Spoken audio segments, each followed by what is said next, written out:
Movies journey explaining Captain Phillips. एक ship पर Somali pirates ने किया हमला और शिप का कैप्टन जो क्रू की जान बचाने के लिए हर हद पार करने को तैयार है। देखिए असली जिंदगी पर मबनी एक रोमांचक कहानी कैप्टन फिलिप्स। कहानी शुरू होती है कैप्टन फिलिप्स से, जो एक शिपिंग कंपनी मेर्स्क के लिए काम करता है। फिलिप्स काम पर जाने के लिए रेडी होता है। उस शिप को सलाला ओमान से मोम्बासा केन्या तक लेके जाना है। वो अपना सामान गाड़ी में रखता है एयरपोर्ट की तरफ निकलने के लिए। फिलिप्स की वाइफ भी उसके साथ होती है, जो उसे ड्रॉप करने एयरपोर्ट तक जाती है। फिलिप्स अपनी वाइफ के साथ एक अच्छा बॉन्ड शेयर करता है। दोनों अपनी फैमिली के बारे में डिस्कशन करते हैं। फिलिप्स जिंदगी की हकीकत बताता है जिसे हम सब लोग फेस करते हैं। फिलिप्स कहता है कि ये दुनिया बहुत जल्दी से चेंज हो रही है। हमारे बच्चे अगर इस दुनिया के साथ नहीं चलेंगे तो वो पीछे रह जाएंगे। फिलिप्स का मेन फोकस अपने छोटे बेटे पे होता है, जो क्लासेस मिस करता है और ठीक से पढ़ता नहीं है। इस वजह से शायद उसे आने वाले वक्त में जॉब ढूंढने में मुश्किल पेश होगी, क्योंकि आने वाले दौर में उसे कंपटीशन फेस करना पड़ेगा। फिलिप्स एयरपोर्ट पहुंचता है और अपनी वाइफ को गुड बाय कहकर चला जाता है। दूसरी तरफ सोमालिया के इलाके आइल में कुछ पायरेट्स को दिखाया जाता है, जो हाईजैक मिशन पे जाने की तैयारी कर रहे हैं। कैप्टन फिलिप्स सलाला पोर्ट पहुंचता है। फिलिप्स शिप की माइनर इंस्पेक्शन करता है और शिप की कमांड लेने ब्रिज पर पहुंचता है। ब्रिज शिप का वो हिस्सा है जहां से शिप को कंट्रोल और नेविगेट किया जाता है। फिलिप्स फर्स्ट ऑफिसर शेन से शिप की ब्रीफ लेता है। शेन फिलिप्स को बताता है कि शिप में टोटल 2400 टन का कमर्शियल कार्गो लोड हुआ है, जो उन्हें सोमालियन कोस्ट लाइन से होते हुए मोम्बासा केन्या तक लेके जाना है। फिलिप्स इस रूट को सुनते ही थोड़ा परेशान लगता है, क्योंकि सोमालियन पायरेट्स इस इलाके में कमर्शियल शिप्स को लूटते हैं। फिलिप्स शेन को सिक्योरिटी बढ़ाने के साथ पूरी शिप को लॉक रखने को बोलता है और 1500 आवर्स पे रेडी रहने को कहता है। मेर्स्क अलabama का सलाला पोर्ट से मोम्बासा का सफर स्टार्ट होता है, जो कैप्टन फिलिप्स के अंडर कमांड है। उस रात फिलिप्स को यूके मैरीटाइम की तरफ से मेल आती है और फिलिप्स को सोमालियन कोस्टलाइन के करीब पायरेट्स एक्टिविटीज के बारे में आगाह किया जाता है। दूसरी तरफ सोमालियन पायरेट्स के पास मिलिट्री टेक्नोलॉजी और हथियार मौजूद हैं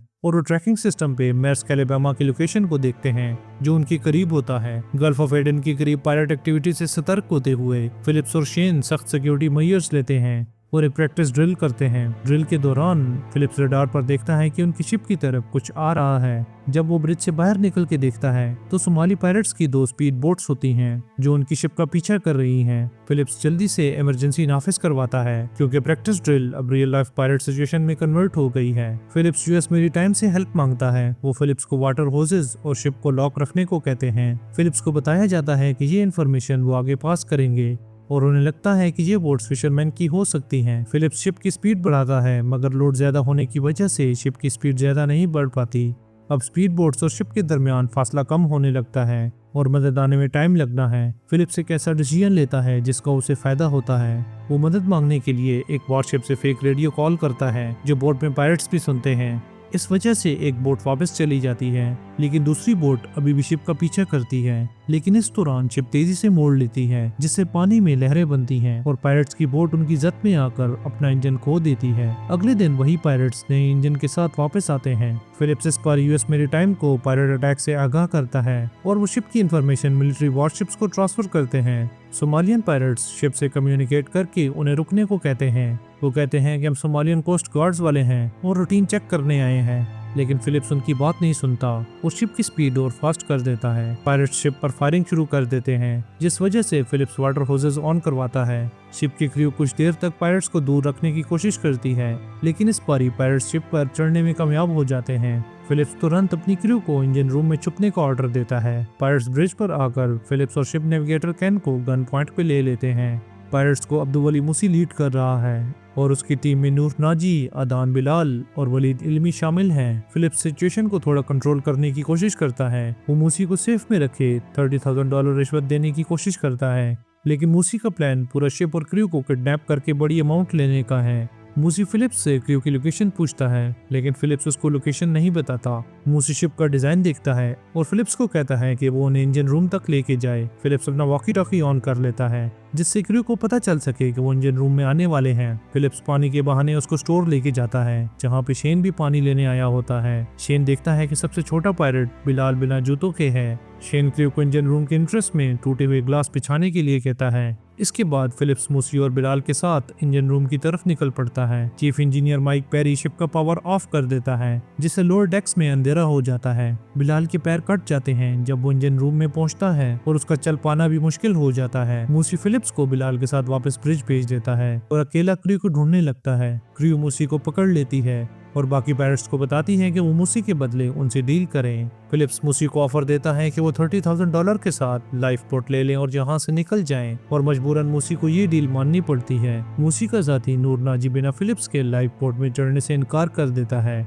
नूर जबरदस्ती फिलिप्स को लाइफ बोट में ले जाता है। मूसी भी उधर पहुंच जाता है। फिलिप्स उन्हें लाइफ बोट चलाने का तरीका बताता है। उसी टाइम नूर नाजी फिलिप्स पर हमला करके उसे बंदी बना लेता है और पायरेट्स लाइफ बोट को पानी में उतार कर निकल जाते हैं। यूएस नेवी की जहाज बेनब्रिज को हाईजैकिंग की पूरी इन्फॉर्मेशन मिलती है। बेनब्रिज के कैप्टन फ्रैंक को बताया जाता है कि उन्हें लाइफ बोट को सोमालिया के साहिल तक पहुंचने से रोकना है और कैप्टन को भी आजाद कराना है। लाइफ बोट सोमालिया की तरफ बढ़ने लगती है, लेकिन पायरेट्स का मदरशिप से कांटेक्ट टूट जाता है और जिस वजह से उन्हें सोमालिया पहुंचने में दिक्कत होती है।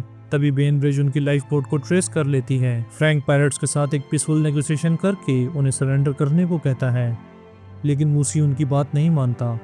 फिलिप्स एक मौका देखकर भागने की कोशिश करता है। बेनब्रिज टीम को मौका मिलता है पायरेट्स को मारने का, लेकिन वो क्लियर शॉट नहीं ले पाते, जिस वजह से फिलिप्स का प्लान कामयाब नहीं होता और नूर उसे दोबारा पकड़कर बुरी तरह पीट देता है। इस सिचुएशन को हैंडल करने के लिए यूएस सील टीम को भेजा जाता है। पायरेट्स को पकड़ने के लिए सील टीम एक जाल बिछाती है। वो पायरेट्स की वॉइस रिकॉर्डिंग से उनका डाटा निकाल लेती है। सील टीम का लीडर मूसी को बताता है कि उनके पास पायरेट्स के रिलेटेड सारी इन्फॉर्मेशन है। मूसी के एल्डर्स उनसे डील करने शिप पर पहुंचने वाले हैं। उनसे बात करने के लिए मूसी को शिप पर आना होगा। वो साथ में लाइफ बोट को एक्सचेंज पॉइंट तक टो करने को कहता है, क्योंकि लाइफ बोट में फ्यूल खत्म होने वाला है और वो इस डील को सीक्रेट रखना चाहते हैं। आखिरकार मूसी सील टीम की बात मानकर शिप पर चला जाता है। दूसरी तरफ लाइफ बोट में फिलिप्स अपनी वाइफ के लिए एक अलविदाई चिट्ठी लिखता है, लेकिन नूर उसे देख लेता है और चिट्ठी छीन लेता है। फिलिप्स नूर पर हमला करता है, लेकिन बिलाल उसे गन से पीछे मार कर गिरा देता है। पायरेट्स फिलिप्स को बांधकर उसकी आंखों पर पट्टी बांध देते हैं और नूर उसे गोली मारने ही वाला होता है। तभी बेनब्रिज की क्रू लाइफ बोट को टो रोक देती है, जिस वजह से इल्मी, बिलाल और नाजी बैलेंस खो देते हैं और स्नाइपर्स एक साथ गोली चलाकर तीनों को मार गिराते हैं और इस तरह फिलिप्स की जान बच जाती है। मूसी, जिसको धोखे से शिप पर बुलाया गया था, उसको अरेस्ट करके पायरेसी के जुर्म में गिरफ्तार कर लिया जाता है। मूसी को यूएस में ट्रायल के लिए लाया गया, जहां उसे 33 साल की सजा सुनाई गई। फिलिप्स को लाइफ बोट से निकाला जाता है, उसके जख्मों का इलाज होता है और वो रेस्क्यू टीम का शुक्रिया अदा करता है, जबकि वो शौक और आंसुओं में होता है। इस मूवी में कैप्टन फिलिप्स को हीरो दिखाया गया है, लेकिन क्रू का कहना है कि हाईजैकिंग का कुछ हद तक जिम्मेदार वो खुद था, क्योंकि फिलिप्स पैसे बचाने के लिए शिप को सोमाली कोस्ट के खतरनाक इलाके में ले गया, जो सिर्फ 250 मील दूर था। फिलिप्स ने ये इल्जाम रद्द किया और कहा कि हाईजैकिंग कहीं भी हो सकती थी, सिर्फ पायरेट्स को वहां तक पहुंचने में ज्यादा वक्त लगता। वीडियो देखने का शुक्रिया। अपनी सपोर्ट दिखाएं, ज्यादा से ज्यादा शेयर करें और चैनल को सब्सक्राइब करें। हमारे साथ जुड़िए और हमें सपोर्ट करें, ताकि हम आपके लिए अमेजिंग मूवीज की एक्सप्लेनेशंस लाते रहें। अगर आप किसी मूवी की एक्सप्लेनेशन देखना चाहते हैं तो हमें कमेंट में ज़रूर बताएं।